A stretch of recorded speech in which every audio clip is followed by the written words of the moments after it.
Hi there, these comments are for SC. This is Michael from BetterTOEFLScores.com, and I'm getting ready to read and score or listen and score your speaking practice test you sent me, I think, yesterday. And in your email, you said, kindly grade, please inform me if there's any problem because I'm getting delayed responses for my mails. Um, I don't know if I'm understanding exactly what you're saying, but I can tell you that you sent this on Tuesday, right? This practice test, and then I'm getting to it on Wednesday. That's actually pretty normal. It takes me usually about 12 to 24 hours to get to your response. And remember that a lot of times the time zones are all different, and students send me speaking practice when I'm asleep, and then I give them feedback when they're asleep, right? Because we live on different sides of the world, especially with my students in China, Japan, Korea, and over there. So if you're getting a delay of 12 to 24 hours in my responses to your email, that's actually pretty normal. There's not much I can do about that. All right, so let's get started. So let's see.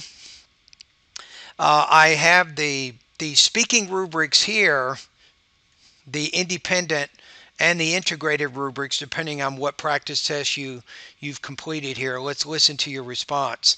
So this is task number 3, question 6. The reading passage mentions that explicit memory involves conscious effort, whereas implicit memory does not. Okay. Now, the lecturer mentions that the explicit memory means that what the person is recalling. Let me go back to the beginning one more time and make sure I'm getting your The introduction reading structure. passage mentions that explicit memory involves conscious effort, whereas implicit memory does not. Now, the lecturer mentions. Now, why not say something like this? The reading defines an academic concept of implicit or explicit memory, and then the speaker in the lecture gives an example to illustrate that idea. That the explicit memory means that what the person is recording. So I think that when you talk about in the beginning, the introduction, you're going to have to speak a little bit more The about the reading reading passage passage. mentions that explicit memory involves conscious effort, whereas implicit memory does not. Now, the lecturer. I would probably spend a little bit more time on that if possible. I mean, you and don't and spend have an introduction which states the main point of the reading and the listening passage.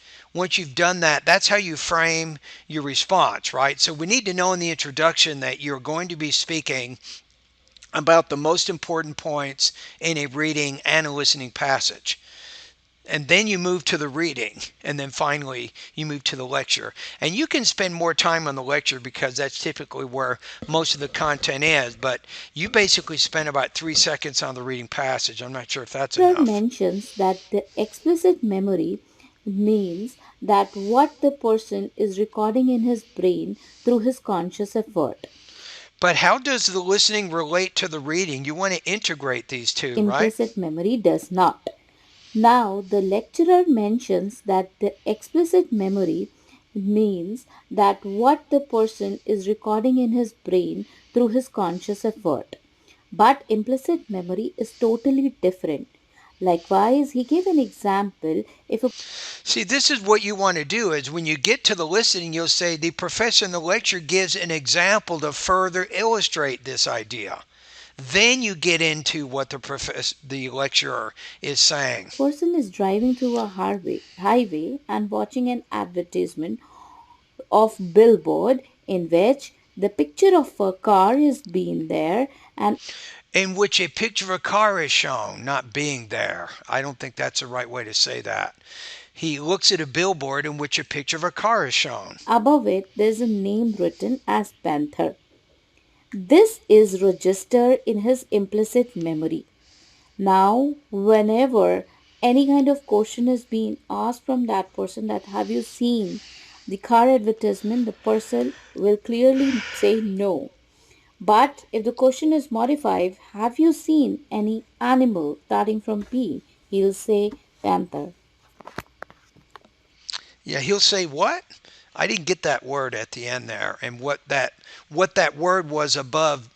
in the billboard above the car. 95. Have you seen any animal starting from P? He'll say panther. I still don't get that, what you're saying there. If anybody knows what she said at the very end there, put it into the comments, because I'm not sure what that last word was there. Okay, let's take a look at it. I think on this one you need a little bit better structure. So one thing you can do is if you go over to my website, right? You go to this speaking part. I have a good lesson for you. I think is going to help you big time. Okay, for integrated, go to the master lesson TOEFL integrated speaking strategies. That and look at I think it's task number 3. It's reading, listening, speaking, academic. You need a little bit better organization for that. So that will give you you'll see a model response, you'll see an outline, and then you can figure out how you can better outline this particular practice test. Um, so I think that's good. Let me go back here. So your score here, I'm going to put you at about 2.5. I'm going to say maybe 18 points out of 30 on this practice test. So there were a few areas I was definitely having trouble understanding, which means listener effort is needed. I listened to it again and I still couldn't quite understand certain things. So you have an awkward tone, sometimes a bit of a choppy rhythm or pace. I think, oh, let me look at integrated, but it's kind of the same thing here. So I'm in the two here. Um, yeah, your speech is clear, though it exhibits problems with pronunciation, intonation, or pacing and may require significant listener effort. Yes, that's why I'm giving you a 2.5 because of that problem. I think with your vocabulary and your grammar, you seem to be a little bit limited in the ideas there. So some limitations with range and control of vocabulary and grammar. And then I think with this one,